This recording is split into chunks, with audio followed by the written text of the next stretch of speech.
ખેરાલુમાં લવ જેહાદનો મામલો. હિન્દુ યુવતીને ગેસ્ટ હાઉસમાં લઈ ગયેલા વિધર્મી યુવકને ટોળાએ માર માર્યો. આ મામલે હિન્દુ યુવતીએ નોંધાવી ફરિયાદ.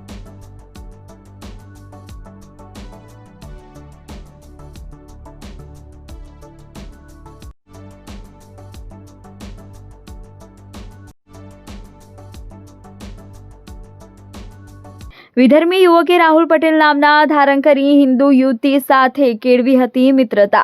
ખોટું નામ ધારણ કરી મોબાઈલમાં પાડેલા ફોટો વાયરલ કરવાની ધમકી આપી ગેસ્ટ હાઉસમાં લઈ જવા દબાણ કર્યું. ખેરાલુમાં રાતે ગેસ્ટ હાઉસમાં લઈ જઈ યુવતી સાથે આચર્યું દુષ્કર્મ. વિધર્મી યુવકે ખોટું નામ ધારણ કરી હિન્દુ યુવતીને ફસાવી દુષ્કર્મ આચર્યું.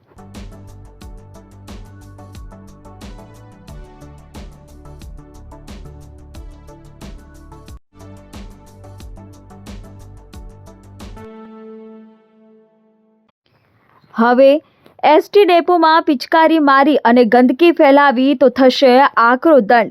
સફાઈ મામલે ડેપો મેનેજર સામે કાર્યવાહી બાદ નિર્ણય. વડનગર ડેપો દ્વારા ગંદકી ફેલાવનાર સામે દંડની જોગવાઈ કરાઈ. સફાઈ માટે ડેપોમાં સ્પેશિયલ સ્ક્વોડ બનાવ્યું. ગંદકી ફેલાવનાર અને પિચકારી મારનાર મુસાફર સામે દંડની કાર્યવાહી થશે. રાજ્યમાં સફાઈ મામલે અત્યાર સુધીમાં 3 ડેપો મેનેજર સસ્પેન્ડ કરવામાં આવ્યા છે. એડી મોદી, ડેપો મેનેજર વડનગર. હાલ ગુજરાત રાજ્ય માલ વાહન નિગમ મહેસાણા વિભાગ વડનગર ડેપો હાલ જે સફાઈની જે ઝુંબેશ ચાલી રહી છે તેમાં ખાસ તો મારા પેસેન્જરો મુસાફરોને અપીલ જ કરવી છે કે બસ સ્ટેશન અને બસ સ્ટેશનની અંદર બસની અંદર પણ કચરો ના ફેંકે અને જ્યાં ત્યાં ધૂમ્રપાન કરી ગુટખા પાન મસાલા જે પિચકારી ના મારે એ મારી સર્વે પેસેન્જરો તેમજ મારા વડનગર તાલુકાની જનતાને નમ્ર વિનંતી છે.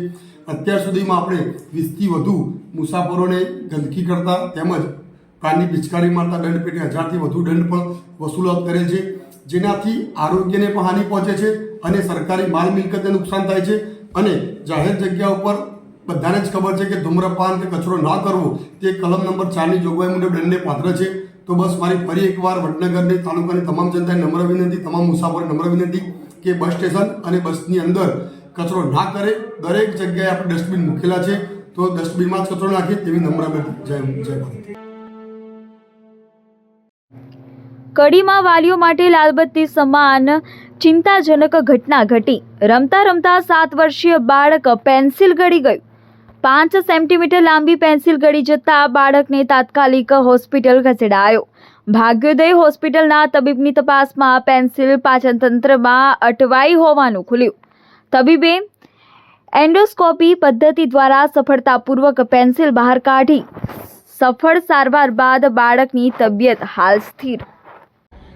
आज मैं एक इंटरेस्टिंग केस के बारे में बात करूंगा जो जस्ट अभी रिसेंटली हमने देखा है, जिसमें एक 7 साल का बच्चा खेल खेल में एक 5 सेंटीमीटर लंबी पेंसिल मुंह के रास्ते से निकल जाता है. हमने अर्जेंटली उसको अटेंशन दिया और बिना कोई चीरफाड़ किए टाइमली एंडोस्कोपी से ही वो पेंसिल रिमूव की. पेंसिल रिमूव करने के बाद देखा कि it has at one side it has a very pointed part, और वो इतना पॉइंटेड था कि यदि हमने टाइमली इंटरवीन करके एंडोस्कोपी से निकाला नहीं होता तो वो आगे जा सकता था आँत में, और आँतों में से पियर्स करके आँत फट भी सकती थी, उसमें परफोरेशन भी हो सकता था, ब्लीडिंग इन्फेक्शन वगैरह भी हो सकता था और बच्चे की जान भी खतरे में आ सकती थी. लेकिन टाइमली हमने उसको रिमूव किया और बच्चा आज काफ़ी स्वस्थ है. ये केस देखने के बाद मैं एक मैसेज देना चाहता हूँ सारे हिंदुस्तान में रहे माँ बाप से कि बच्चे छोटे हो या बड़े हो, 7 साल का बच्चा is enough to understand everything, लेकिन हमें सारे बच्चों को अच्छे से समझाना चाहिए कि कोई भी चीज़ मुँह में ना रखें, और ख़ास करके ऐसी चीज़ जैसे कि खास हम ज़्यादा से ज़्यादा देखते हैं कि बहुत सारे बच्चे कॉइन निकल जाते हैं, बैटरी के सेल है, मैग्नेट है, ये सब निकल जाते हैं.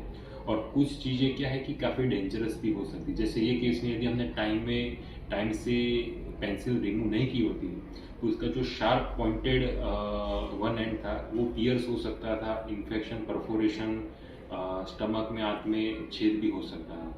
तो और वो आगे निकल जाता तो बिना ऑपरेशन ये निकलता भी नहीं था. तो बच्चों को एजुकेट करें, उनको समझाएं, और मुंह में रखने के लिए बहुत छोटे बच्चे हो तो ऐसी चीज़ जो जहाँ इजीली वो निकल ना पाए ऐसी चीज़ दें. और बच्चा बड़ा हो जाए तो चाहे कुछ भी हो जाए लेकिन कोई भी चीज़ मुंह में ना रखे। प्लस एक चीज़ होती है जिसको मेडिकल भाषा में पाइका बोलते हैं। पाइका में क्या होता है कि बच्चों को कोई भी चीज़ मुंह में रखने की आदत होती है, वो खासकर से हीमोग्लोबिन की कमी हो, पेट में कृमि वगैरह का इन्फेक्शन तो ऐसे केस में होता है। तो यदि बच्चा बार बार कोई ना कोई चीज़ मुंह में रख रहा है तो हमें हीमोग्लोबिन की जांच भी करवानी चाहिए और डॉक्टर को भी दिखाना चाहिए।